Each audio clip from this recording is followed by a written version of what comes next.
The Pop-Tarts Bowl. How dare you? The Pop-Tarts Bowl with an edible mascot, which again is another bowl game that Michigan State did not qualify for. This is the Rivalry Podcast. I'm Jace. That's JP. It's your garbage-free college football podcast focused on the Michigan-Ohio State rivalry at RivalPod across social media. And we open up with a little bit of wheel route. JP is remote today. Fall in love with your home all over again at the JAEcompany.com. JP falling in love with his home. Wheel route presented to you by the J Company. What's today's wheel route question, my friend? Let's break the ice here on the cusp of bowl season. Yeah, I think the question should be it's a pretty glaring one for Columbus. Who is QB1 going into next year? Because obviously last week, Kyle McCord entering the transfer portal. I think, honestly, a huge shock to a lot of people. I don't know if anybody in the world expected that, but not the end of the world, because this is what, with the NIL stuff happening now, the transfer portal game has been changed drastically. Like, so many, I would say, top quarterbacks now, huge prospects are going into the transfer portal. They've got options. I saw reports that Riley Leonard was going to be going and having an official visit. A lot of people speculating him to Notre Dame, but Ohio State has been in touch. You've got Dante Moore. You have a lot of talk about Dante Moore in Michigan. Yeah, him going to Michigan. I saw something about him to Oregon. I saw Dylan Gabriel announced the other day he was going to Oregon. Yep. Dylan Gabriel to Oregon. Yeah. You got Cam Ward. I mean, so many different portal options, which doesn't feel like, I mean, growing up, you never saw the star players leave their teams really. Yeah. But now with the NIL stuff going on, it's really at the end of the season, okay, well, this guy showed out or this guy's looking for another opportunity.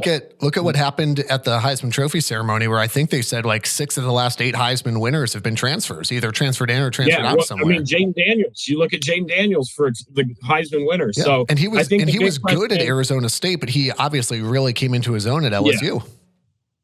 Yeah. And so I think the big question for the Buckeyes is who's QB1? You kind of have a split fan base right now in a weird 3-part breakdown where you've got a third of Ohio State fans that are like, give me Devin Brown, let me go. Those are the fans that have never watched football. Then you have the other third who want Lincoln Kleinholz, which, you know what? I would be, if it's not going to be somebody from the transfer portal, I want to roll with him. Guy. I want to roll with him because I feel like the raw talent is there. I want to see what the kid has. Then there's the other side, which is the camp that I currently fall in, where I feel like you need to go in. And I think with the Lincoln Kleinholz thing, there's also that let us see Aaron Noland camp.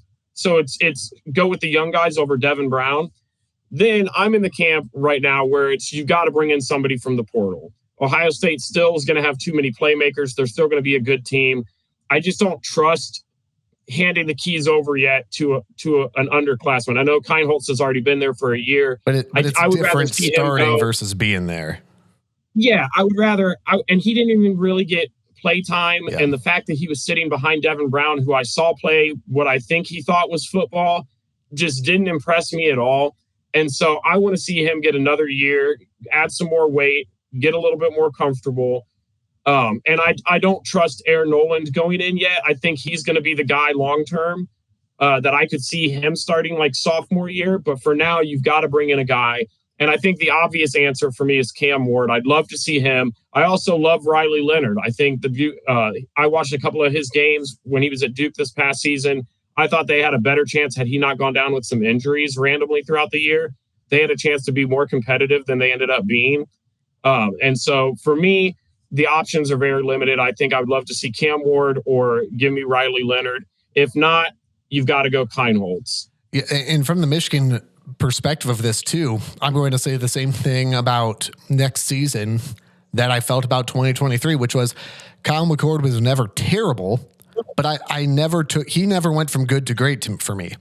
Like watching him through the season, he never went from good to great. I don't feel like any of those options on the table right now for Ohio State are great options. Because if you go with a transfer, you've got, that's probably your best option, but you're losing, presumably, I mean, most of your offensive playmakers, right? You're likely to lose Harrison. You're likely to lose Ibuka and Stover. Fleming's transferring out. McCord's gone. Trevion's gone. Trainum's gone. Mayan's gone. I mean, that's an offensive line who's been very suspect. Like there's a huge chunk of holes to fill right there. And the weird thing about everything going on right now, I mean, some of those players are for sure gone. Stover is gone. He's done. Marv is gone.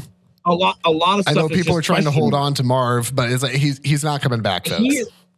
I am not falling into that camp yet where I think he's coming back. But there are things that he has been saying, like publicly coming out and saying, where it makes me think there's just no way. And I believe this a little bit more than I believed CJ last year when he was kind of taking his time and whatever. I just feel like there's a little bit of a difference. But I think Marvin is partially waiting to see who quarterback one might be. Because I think if you bring in somebody, and the play styles of these quarterbacks are so different, you know, you've got Riley Leonard, who is a pocket passer, who's a bigger body guy. Then you got Cam Ward, who might come in, who's a little bit more, he reminds me of Braxton Miller. He's very agile, very quick, can still throw the ball. And I don't know if Marvin's ever played with a guy like Cam Ward. And so I'd like to see what he could do in that offense, because I think you see it with McCarthy where he's able to make plays with his legs, but it's not just him rushing the ball. It's him escaping the pocket and being able to make plays on the run. You saw it last year with CJ, or not last year, 2 years ago now, with CJ in the Georgia game with him. And that was CJ's best game, was when he finally opened up stuff with his legs, and he had that phenomenal pass. He was directing Marvin into the end zone and scored a touchdown. There's a 0.0% chance that he's coming back. He's not waiting for QB1. There's nothing left for him to come back and improve on as a guy who's absolutely going to the NFL. I'm with you. Until he officially says it, we just can't say, because there's been numerous times on this podcast where you specifically say something and then later on that day, something happens. So my statements have the opposite effect, is what you're saying. So basically, okay. Then Marvin Harrison is coming back to Ohio State. There you go. You've already said it before. It's set in stone. The first thing you said. So he's coming back officially. You heard it here first on the Rivalry podcast. So I know the question was about Ohio State. I think on the Michigan side for QB1, obviously it depends on what JJ McCarthy does. And I think you've even asked me maybe off mic what I think his decision will be. And I truly think that it depends on what happens in the playoffs. If Michigan goes out and wins the national title a few weeks from now, I don't see McCarthy coming back. You've reached the zenith. I don't know why you would. You don't think he wants to come back and defend it at that point? He seems like the kind of guy that, he genuinely, to me, he seems like the kind of guy that would want to come back and be like, no, I won this last year. You've got to come take it from me until I physically have to leave. I just think it's so difficult to win a national title and then decide I could go pro now or I could come back. And I think NIL money definitely plays a role there too, because if you come, to the other side, if you come back as a national champion, you're going to be making good money in NIL for the next year, and if you feel like, for McCarthy, if he feels like his draft stock could go up dramatically by coming back, I think that's a factor too, because he's probably not a first round quarterback. He's maybe late first round, but I see him more as a mid second round guy. And so he does have an opportunity to come back and do that. I just find it so difficult to say all these guys that stuck around, and McCarthy wasn't going pro last year, but all these guys that stuck around to go do one thing, win a national title. If they get it done, it's just very hard for me to see him coming back. If he does, that's obviously phenomenal. I guess the difference for me, and this is the one thing I respect about him, is I genuinely think he loves the University of Michigan. Like, there are players that come in and they've got pride in their school. And then there are guys that, are going to rep Michigan hard for the rest of their life. Blake Corum and JJ McCarthy feel like those kind of people to me. And I feel like McCarthy doesn't feel like he plays the game for money or accolades like that. I think he does it to win. And I think that might play a factor where I feel like genuinely he loves Michigan and he just loves playing football. So if they win a championship and he knows the talent coming back, I could see him loving the challenge of coming out and repeating, because I think he knows, barring any injury, the NFL is still going to be there. But building a legacy that at Michigan, where I think he deeply cares about that, and cementing that as, no, I want to be the greatest quarterback at the University of Michigan ever. And the turnover for Michigan is not nearly as drastic as it's going to be for Ohio State, but you are going to lose guys like Roman Wilson and Cornelius Johnson and Blake Corum. Like, you are going to lose those guys. You're going to lose guys like Zach Zinter and Trevor Keegan. So you've got some different pieces. What's that? Isn't Mike Sanders still out too now? Mike Sanders still, yeah. I guess I was thinking more offense, but yes, correct. You know, but you've still got, Michigan will still have some talented guys around that. We've seen Samaj Morgan flash in the last half of the season. Tyler Morris has been in there. Peyton O'Leary, like, you're still, Colson Loveland will still be there. Donovan Edwards is a question mark right now. So you could have, a major turnover if Dono and JJ both go pro. But you could also have a nice blend of, here's some veteran guys. And Michigan, much like Ohio State, right? There's a lot of just reload, but you want to try to limit that, where Ohio State's got what looks like almost a complete reload on offense. It's not the place you want to be. Michigan's is going to be a little bit more staggered, it looks like, and a lot of that will depend on what JJ and Edwards decide to do. So we'll see that. We'll get to that. Obviously, we'll find out more about that after the playoffs. Do want to say a big thank you to Elevated Integrity Construction for sponsoring this season of the Rivalry Podcast. JP, you have a home. You're there right now.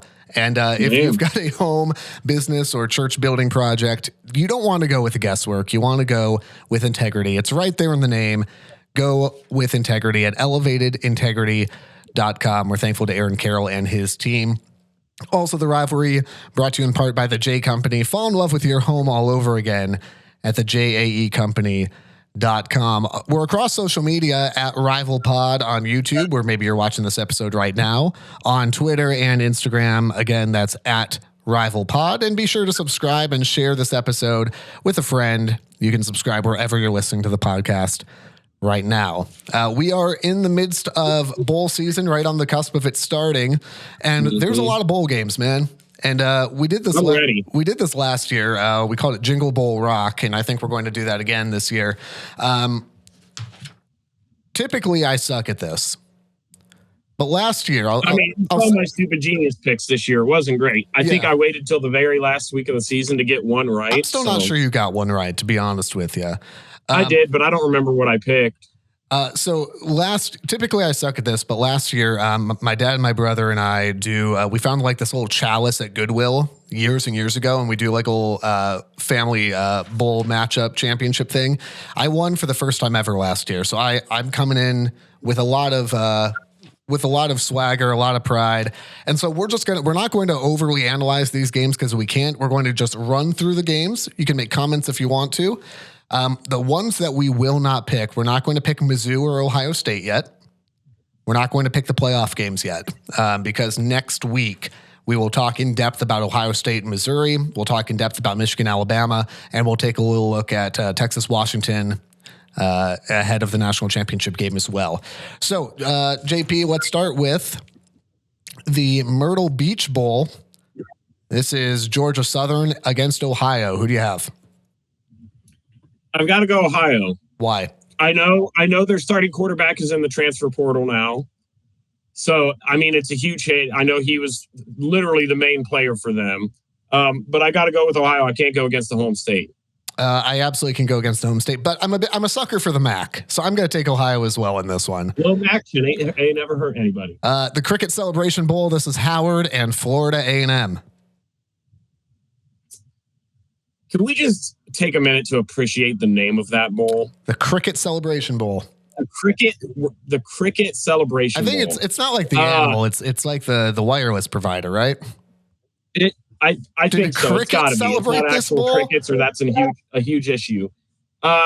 Man, just pick a team, man. We got 57 of these. Howard. Okay, incorrect. Florida A&M has 11 wins this year, which is as many as Ohio State. Florida A&M. They're comparable, sure. R&L Carriers New Orleans Bowl, Jacksonville State and Louisiana.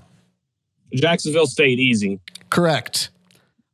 This is my 4-year-old's favorite bowl, the Avocados from Mexico Cure Bowl between Amazing. Miami of Ohio and Appalachian State. It's got to be Miami of Ohio. You can't stray away from the hometown. My brother is an alumni from there. I've visited campus a few times, home of Ben Roethlisberger, who I hated for many years. So if we're doing the affiliation thing, I can assume down the line here you're taking Liberty over Oregon. So we'll get back to that. Given that you have an online degree from there, it is Miami, Ohio. It is Miami, Ohio. If for no other reason than I just cannot pick App State all these years later. I'm still a little bit triggered by that. Why not? What did they do to you? It's a long story. New Mexico Bowl, New Mexico State and Fresno. There's so much of me that wanted to pick Fresno. This is an easy one. But it's because I always remember the Derek Carr days of Fresno State. It's not going to be Fresno State. New Mexico State. Thank you. New Mexico State, who beat Auburn, who should have beat Alabama, and I think New Mexico State deserves a playoff spot. Michigan would like to play them. That's all I'm going to say. The dumbest bowl I've ever seen, the Los Angeles Bowl hosted by Gronk. UCLA and Boise State. It is. UCLA and Boise State. Big Ten team. Yeah, but they're not going to have. I mean, it's got to be Boise. You're not going to pick. You're not going to pick UCLA as a Dorian Thompson Robinson fan. I am not a Dorian Thompson Robinson fan, so I've also seen him try and play football for the Browns. Thank the Lord we have Joe Flacco now. Never thought I'd say that. We're going to move on. Boise State is correct. The Independence Bowl. It's Cal and Texas Tech. This is also an easy one. I went back and forth on this. I think I'm just going to go with my initial gut that says Texas Tech. That is correct. Texas Tech has a good offense. That's all they need. The famous Toastery Bowl. I love it. I don't even know. Western Kentucky and Old Dominion. I mean, we at least got to see a glimpse of Western Kentucky in person, so I'm going to go with them. Yeah, Austin Reed is still a really good quarterback. Yeah, the offense is still elite compared from what you were saying. So, I was a different man back then. Yeah, be clear. Okay. Scooter's Coffee Frisco Bowl. Our boys at UTSA against Marshall. We can't. We got to go UTSA. Go Roadrunners. Birds up. Birds up. Meet. Let's go. Boca Raton Bowl. It's South Florida and Syracuse. Yeah, this is cheap because South Florida gets this game. But you know what? I'm going Syracuse. It's a dumb pick.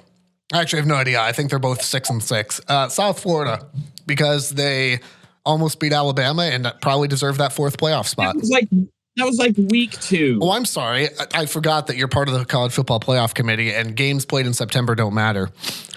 They don't. No games matter. It's the college football playoffs where you can win a game and it just doesn't even. Nobody cares. Next year, the playoff expands and Ohio State can finally get in. So good for you guys. Gasparilla Bowl. It's Georgia Tech and UCF, Central Florida. I'm going Georgia Tech. Okay. It's not going to be. Georgia Tech is a bad team, but there's just a gut. Whenever these happen, I have to go with my gut. Yeah, well, your gut's wrong. UCF smoked Oklahoma State and nearly beat Oklahoma. It's going to be UCF. We'll see. Birmingham Bowl, it's Troy and Duke. Riley Leonard, of course, not playing in that game. Yeah, and this one surprises me because Troy is 7.5-point favorites. Yeah, I mean, they won 11. They won 11 games. You know what? It doesn't matter. Duke is going to win. A Riley Leonard-less Duke is going to win this game. That's just not true. Troy, with 11 wins, as many as Ohio State, will win this game. No, who does Troy play? I don't know, man. Listen, there's 1,000 of these bowls. I'm not looking them up. The Camellia Bowl. We're moving on. Arkansas State and Northern Illinois. What? It's going to be Northern Illinois. We saw Arkansas State, I think. Was that them this year? It sounds like a school that's made up that somebody schedules week 2 of the season, so it's not. You got to stay with the MAC school, Northern Illinois. The Armed Forces Bowl. I'm pumped about this one. James Madison and Air Force, the Dukes, finally get some justice and get to play in a bowl game. Give me James Madison. Absolutely. I'm all about the underdog and everything. I want them to roll. I want them to absolutely torch them. I mean, I'd kind of look to our surface. Thank you for your service. Thank you for your service, but you're going to get destroyed. Did you watch Army Navy, by the way? I did not. We were busy this weekend, so I didn't get a chance to catch it. really phenomenal ending as Navy comes up 6 inches short of the goal line. It was phenomenal. Was cheering for Navy. Don't tell my sister in the Army. She's going to be very upset when she gets her phone say it on back. a podcast. That's great. She doesn't listen. It's fine. Georgia State and Utah State, the famous Idaho Potato Bowl, another bowl, by the way, that Michigan State did not qualify for. Wow. Can you imagine? Can you just imagine having a potato bowl that you're not allowed to be part of? That you're literally not. You're not good enough for. Utah State for me. It's Utah State. The something or other Venture Bowl that. It's small type. I can't read it. Eastern Michigan, South Alabama. Give me EMU. We're staying in the MAC. Yeah, I like that. I'm just picking all the MAC teams. Why not? All right, now. Although South Alabama, 16-point favorites in that one. I'm gonna make a slight. So maybe we're wrong. I'm gonna make a slight adjustment here to South Alabama, just based on some new information I just received. I'm sticking with my guns. Now we start getting into some bowls that that might have a little bit more luster to them. The Las Vegas Bowl, it's Utah and Northwestern. It's got to be Utah. Yeah, even without the pig farmer guy. I mean, Utah's just got too much talent. I would love to see Northwestern win this game. Oh, it would be great if they could. I just don't believe in them. See it. I don't see it. Coastal Carolina and San Jose State, the Hawaii Bowl. I have San Jose State. No real reason. Yeah, no real reason. It's the Hawaii Bowl. You don't have to have a reason. How about the Quick Lane Bowl? It's Bowling Green in Minnesota. There's a realistic chance that I go to this game. Why? Because it's in Detroit, and you always get annoyed when I say this. Bowling Green is loaded with kids from my hometown. Gosh. They've got 4 or 5 guys from Mansfield on the squad. I'm going Bowling Green. My dad is an alumni from there. We don't care. I don't know if he actually graduated, but I know he at least went to school in a class there. So it's Bowling Green. Go Falcons. Ziggy Zumba. What's amazing is my dad did the exact same thing at another MAC school. I think he took a class at Central Michigan. Didn't graduate from there, and then hit the transfer portal. I don't know. I've also got Bowling Green here because Minnesota is hot butt. Yep. But they're favorites, which is crazy.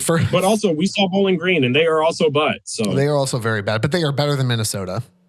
True. First Responder Bowl. It's Texas State and Rice. I am going to go with Texas State.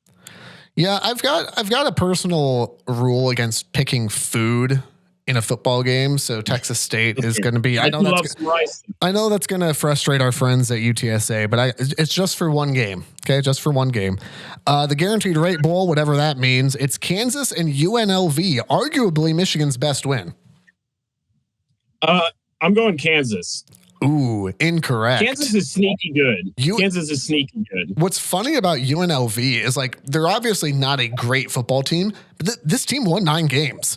I know, which is insane to me. But we'll get to. I mean, look at some of the other teams that won 6 games, and we're sitting here going, they're terrible. I mean, a UNLV team that gets to 9 wins should have been 10. They dropped a game-winning touchdown in the end zone. Yep. Give me UNLV. Why not? Okay, you're wrong, horribly wrong. We're not gonna say. Can I start getting points? Can we keep track of this and I get Stupid Genius points back? No, you got blown out in Stupid Genius. I tried. You are the stupid. Sorry, garbage free college football podcast. Kids don't say that. Virginia Tech and Tulane, the Military Bowl. This is probably one of the least interesting games. It's going to be Tulane, though. Bring wave, baby. Tulane is very good. I like Tulane. How in the world Virginia Tech is 7.5-point favorites is mind-boggling. No clue. Same people that put Alabama in the 4 spot. That's how. The most interesting game off the field, the Duke's Mayo Bowl, UNC, West Virginia. If you're not familiar, the winning coach gets a tub of mayonnaise dumped on his head. Gross. Absolutely vile. Drake May, I don't know. Has he said what he's doing yet? Is he? You know what? I guess it all kind of depends if he plays in this. I don't know if he will or not. I do not know. But I took UNC. I took UNC for no other reason than I want to see Mac Brown get a tub of mayonnaise dumped on him.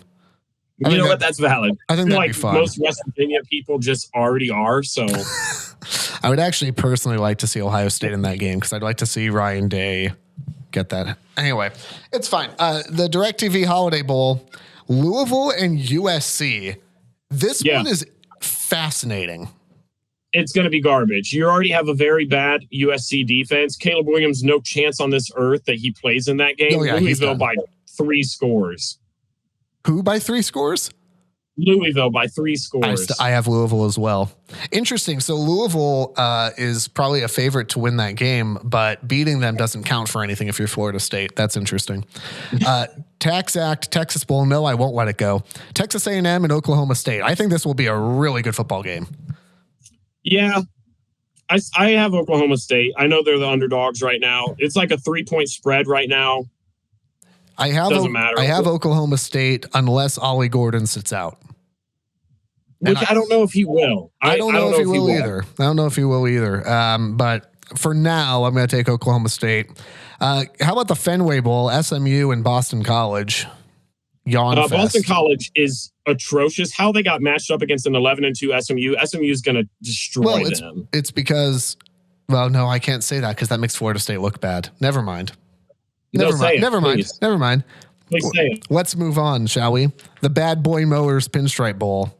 Near and dear to your heart. Go. Rutgers and the U. Who you got? I know who you have. I have Rutgers. Of course you do. You're incorrect. But I have no problem saying this. If I felt like they were going to lose, I would say it. I genuinely think a lot of their key guys have already announced they're coming back next year. I think they're all playing. I think Kyle Monangai is going to play. Gavin Wimsatt's going to play. I could see a couple guys from Miami sitting out, so they're going to be a little bit weaker. If these teams were both playing everybody, I would go Miami 100% because I just am not impressed with Rutgers' offense. Rutgers is going to have the better players on the field that day. I'm going to take Miami. I hope Rutgers wins, but there's just no. You're very weak. There's just no way I can take Rutgers in this game. The Pop-Tarts Bowl. How dare you? The Pop-Tarts Bowl with an edible mascot, which again is another bowl game that Michigan State did not qualify for. NC State and Kansas State. NC State, easy. Brennan Armstrong all day. And for that reason, I will take Kansas State. I have watched Brennan Armstrong play. He is not very good. That's valid. This is another one that I'm actually really looking forward to. The Valero Alamo Bowl. It's Arizona and Oklahoma. I would normally have gone Oklahoma, but with Dylan Gabriel out, there's just no way I can pick them. Arizona has been a surprising team in the Pac-12 this past year. I've got Arizona as well. The Tax Slayer Gator Bowl, and maybe one of the most confusing matchups, Clemson and Kentucky. It's going to be Clemson. They're going to find a way to win it. We're going to have to deal with stupid Dabo Swinney saying some garbage thing about how this team has been better than people gave them credit for. And blah, blah, blah. And it's going to be gross. We're all going to be annoyed, but they're going to win. He wants to know where Lou Holtz is right now, you know. Give me Clemson in this one, too. Speaking of Lou Holtz, the Tony the Tiger Sun Bowl, it's Oregon State and Notre Dame. Notre Dame's going to win. Yeah, without DJ Uiagalelei playing for Oregon State, I just don't see how they can stay in it. Yeah, he's not there. I think you'll see a full strength Notre Dame team. I would presume so. And so I just don't see it. How about the Liberty Bowl? It's Memphis and Iowa State in a game that I could not care less about. Yeah, it's weird that this is kind of thrown in later down the road. I've got Memphis. No real reason. Yep. I just circled one of the teams, and that's the one I happened to circle. We were going to skip. I'll watch it. Of course you will. We're going to skip the Cotton Bowl because, again, that's Ohio State, Mizzou. We'll get to that one next week. Chick-fil-A Peach Bowl, Ole Miss and Penn State, and what I actually think will be a pretty fascinating game. This is actually the game I'm most hyped for because we've talked about it so many times on the podcast. I want to see Drew Aller in a big game not suck. Every big game that he's been in, he's been trash. This is where I feel like, okay, you're not playing Michigan, you're not playing Ohio State. How are you actually performing? If he has another horrible game and Penn State loses to Ole Miss, now I'm really in the camp of I am not worried about Penn State whatsoever.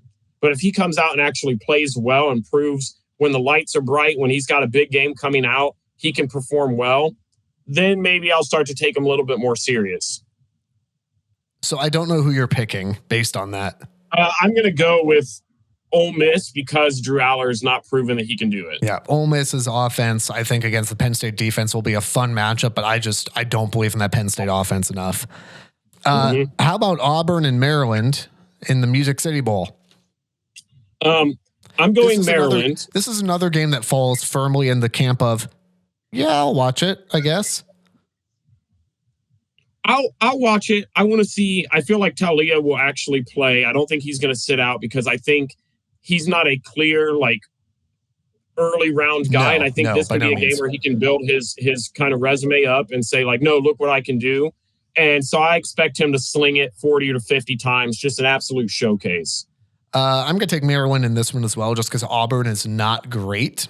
I do think Peyton Thorne played well in the Alabama game, but also Auburn got beat by New Mexico State the week before. So that whole Jekyll and Hyde thing where you had a 99.9% chance to beat Alabama until that 4th and 31, but also got beat by New Mexico State. I just don't believe you are consistent enough to show up when it matters. So I'm going to take Maryland in this one. Another New Year's Six Bowl. It's Georgia and Florida State down in Miami at the Orange Bowl. Georgia's going to absolutely smash them. It's going to be, I think both teams are very upset for rightful reasons. Neither of them want to be there.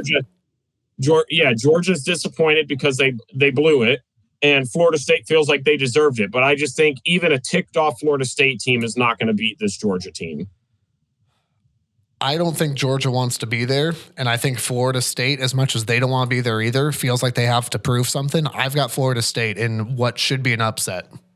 Okay, you are an actual moron. This is a garbage-free podcast. That is, look, there's no way that's happening. Okay. Just no way. How about the Arizona Bowl? It's Toledo and Wyoming in another game that apparently exists.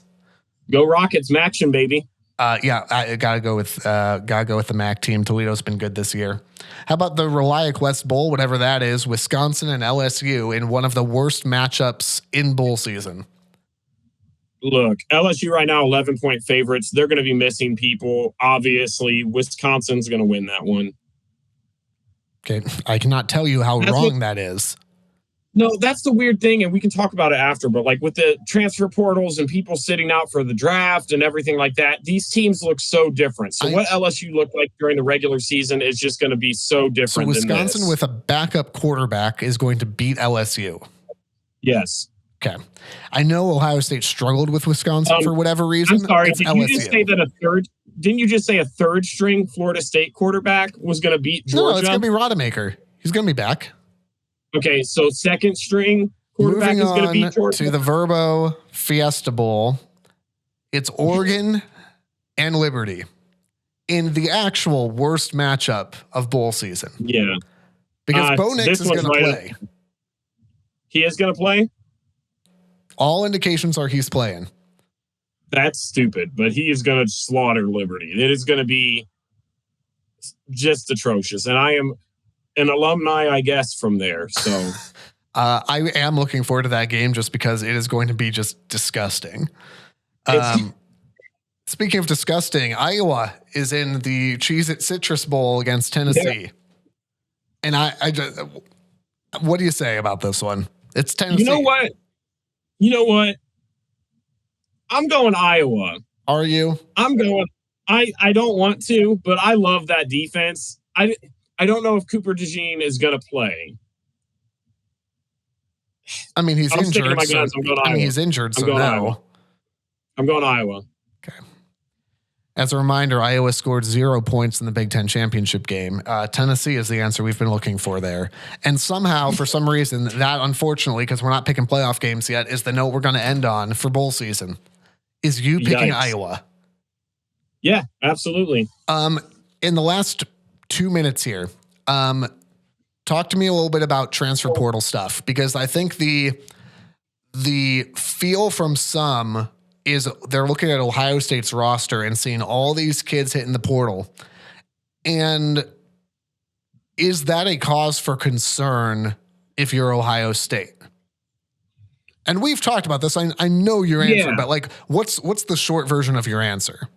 Yeah, I just think it's a lot of overhype. I think a lot of these kids, there are some surprises. I mean, Kyle McCord, Julian Fleming, Julian Fleming honestly gives me the biggest question mark. I think after Ohio State lost to Michigan, the quarterback was going to be something they addressed, whether they had a conversation. I didn't know what that looked like. I fully expected Kyle McCord to come in and have to do a QB battle with somebody, but I didn't think it would be him transferring out. So I think that surprised me. The biggest thing for me, the biggest loss, I guess, would be Julian Fleming leaving, only because I feel like he's stuck it out for so long at Ohio State. He's a wide receiver. He was a former 5-star recruit, highly, highly recruited guy, tons of talent, but obviously we know what the Ohio State wide receiver room has been and the depth they've had. He hasn't really had a chance. He's battled some injuries.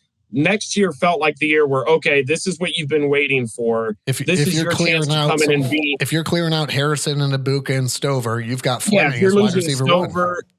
Yeah, you're wide receiver 1. You're a main component. I would still say Carnell Tate's probably wide receiver 1 next year, but you're solid. You're in the game plan. You are a solid number 2 guy that whoever's behind center can rely on. And I felt like if you're going somewhere as a wide receiver, Ohio State is the best place to be. Brian Hartline has continually proved it year after year. That is the place to be a wide receiver.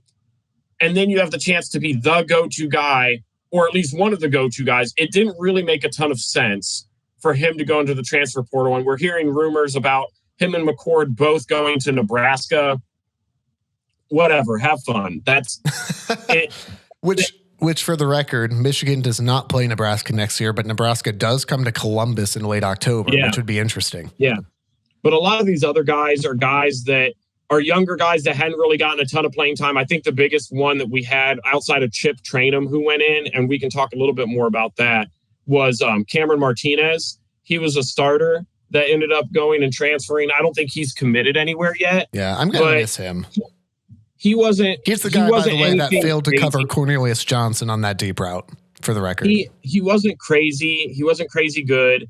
Ohio State's actually got some really good secondary recruits coming in, and Aaron Scott and Bryce West, I think is his name. And so they've got some guys coming in that are going to be good. I think for me, the over, like, Ohio State is losing 12 different guys. The NIL game has just changed so many things. Yeah. Like if you're sitting behind stuff, Chip Trainum was a weird, he never had like a solid place with us. We had Henderson, and when Henderson was in, he was the go-to guy. You saw Chip come in for weird situational downs, but he was never like coming in and getting, outside of injuries, coming and getting regular touches on the ball. You were splitting stuff with Mayan Williams last year. Even this year, you had some games where you split carries with Dallin Hayden. I personally was impressed with Dallin Hayden a little bit that I got to see him. I don't know if I think Henderson is leaving or going. I think that's still a big question mark. And so I think Chip, looking at his final year of playing college football, and I think this was the decider with Kyle McCord as well, is he looked at it and he said, okay, here's what's happened for me at Ohio State. I've never been the go-to back, but I've proven that I could be if given the chance. But Henderson might come back. I feel like they want to run with Dallin Hayden before his time is up. What am I looking at future-wise? Do I think I can go to the NFL? Because if I think I can go to the NFL, I need to make a change. Or if I don't think I can make it to the NFL, I just want to play football. So where can I go that can get a guaranteed starting spot? And I think that's kind of the same conversation that was had with Kyle McCord, where he was sat down and Ryan Day was honest, and this was public stuff, that he came out and said, we're not guaranteeing you a starting spot. You're going to have to come in and earn it just like every other time. Yeah. And Kyle McCord looked at that. And we referenced too that this felt like, maybe with less vitriol, but a Cade McNamara type situation of, hey, we're playing the best guy here. Well, and I don't think Ryan Day sat him down and said, we're replacing you. I think he said, we're going to battle it out, and we are going to play the best guy. And Cade clearly didn't like that. Guy. You're going to be put into a battle, and you're going to have to earn it. And I think Kyle McCord looked at that, and I think he knows, I'm not going to the NFL. I'm going to be a senior. So where is my best fit? Where can I go start? Do I want to risk? And I don't think it was a confidence thing. I think he still thinks he could be the starter. But I get it. If you're not going to the NFL and you just want to play football, are you going to risk the opportunity of going and potentially losing and not getting to play at all Or are you going to go somewhere where you're a for sure starting quarterback, which Nebraska he would be. You're a for sure starting quarterback, and you get to enjoy maybe the last chance you ever have to play competitive football again. The bottom line, I totally get it. I respect it. The bottom line here, if you're Ohio State, and yeah, it's coming from a Michigan man, but I think that the summary here is the sky is not falling in Columbus just because you've got a dozen plus guys in the portal. It's the same thing I would say with Michigan. Sure. I mean, and right now Michigan has, I think this morning, CJ Stokes, I think is the only player from Michigan in the portal. Running back who, again, was not going to remotely have a lead role. CJ's been fine, and he'll do well. He'll do well somewhere. And I think a real quick note for Michigan, you're going to see more players from Michigan go into the transfer portal, but they still have, it's different than what Ohio State and other teams are in, because you've got Michigan going for a national championship run. None of those players are going to go into the portal beforehand. Well, but before figuring out what goes on with you've only got so long of a window too, and bowl practice starts right now for Michigan. And so if someone had remarked on Twitter earlier today, again, recording on Monday morning, if you're going to see movement from Michigan, you're probably going to see it now, because you're not going to stick around for bowl practice if you know you're going. Depending on what happens, we'll see if there's more in there for Michigan. But basically for Ohio State's side, because Michigan doesn't really have much portal, folks portaling out right now. For Ohio State, is there concern? Yes and no. No, there's not concern because there's got a bunch of guys in the portal. I think, yes, there can be concern, not because of the portal itself, but because it's kind of that meme where you're kind of looking around and the cupboard's bare. You have a potential for that and that's not just portal, but that's NFL as well, where you go, okay, we've got a bunch of fresh faces starting, and that can be a little bit daunting, and I don't think that that's the place that you want to be. So you have to balance those things, though. You don't go, something is inherently wrong, and that's why everyone's leaving. No, they're either going to the NFL or they're going to a starting spot. At the same time, you can look at that and go, man, we're replacing every skill. We could be replacing every skill position if I'm a Buckeye fan on the offense. That can be concerning, but those are not necessarily the same thing. Yeah, and I think the big difference is I look at Ohio State having to reload. At least the main part is the wide receiver room. Yeah. And I look at that and I go, okay, well, let's see who we have coming up.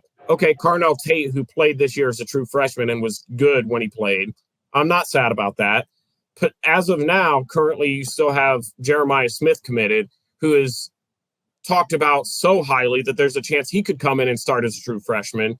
And then you have Brandon Ennis, who has come in and been a solid player. I think the very first catch he had of his career was for a touchdown against Purdue. And so they've got all these 4 and 5 star guys at wide receiver, and that wide receiver room is coached so well. It doesn't really concern me. I think for me, Ohio State has a plan at quarterback, and they've got guys coming in that give me confidence. I think the misconception, and this is where Buckeye fans need to just chill, is, and we talked about it at the very beginning of the episode, the NIL stuff and all these people holding out for the drafts has completely changed the way we view these bowl games. So you're going to look at this game against Missouri, and if Ohio State is healthy, if all their players are playing, this is a 2-score game. Ohio State should win against Mizzou. But now you're looking at, okay, well, McCord's obviously not playing. Fleming's not playing. You have Cam Martinez who isn't playing. Who knows if Marvin Harrison plays? Who knows if Travion Henderson plays? Who knows if Ibuka plays? Who knows if Stover plays? Who knows about Denzel Burke? Who knows about Tommy Eichenberg? Any of those guys. And, I mean, those are all huge name players for Ohio State. And you have them sitting out of this bowl game. We could realistically be talking about a Lincoln Kienholzer or Devin Brown starting. That's going to be the case. Then you're talking about, okay, well, Chip's out. Mayan's already out with injury. So you're looking at Dallin Hayden as a starter. Then you're looking at your wide receiver room and you're going, okay, well, we're really going to see what Brandon Ennis and Carnell Tate can bring to the table. So you're right there. You're already super, super young. So this is a game nowadays. It would be nice to win, but now I'm just looking for, I want to see promise. I want to see some of the guys that I know are going to have to come in next year and take starting positions or play bigger roles. How are they going to perform? And I'm not even really watching the quarterback room because I really strongly believe Ohio State brings in a guy from the portal that gets that spot. I'm more so looking at the defense. I'm more so looking at the running game, and I'm looking at the wide receivers. I want to see how much of the playmaking ability have we lost. Meanwhile, Michigan's preparing for a playoff game, and that just feels really good to have you run through all that and know that some of us are still playing for championships. Well, we'll have a fun conversation when Alabama smacks you by 2 scores, and then we get to hear you cry about it. You have McCarthy being you have to cheer for Michigan. You can't cheer for Alabama. I will never in my entire life cheer for that team. There's no universe that exists where JP roots for that team. Here, it's the same way as when Alabama played Ohio State in that 2020 shortened season title game, where I had to kind of sigh and go, well, roll tide, I guess. That's exactly the mentality.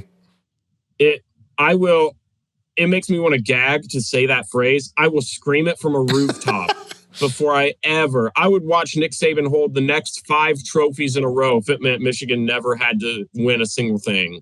Well, I want you guys to get demolished, and Jaden Milroe is going to absolutely destroy you. It's going to be, so sweet.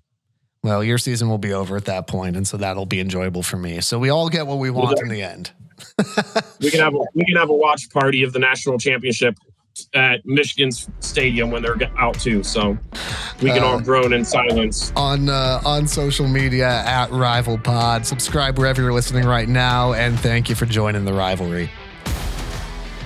The Rivalry is a production of River Radio Ministries. Want live updates from the show? Follow us on Twitter, Instagram, and YouTube at RivalPod. Visit our Patreon and consider becoming a patron for exclusive bonus content, merch, and more. And be sure to follow us wherever you're listening now for new episodes every Tuesday. And if you like what you're hearing, tell a friend so they can listen too.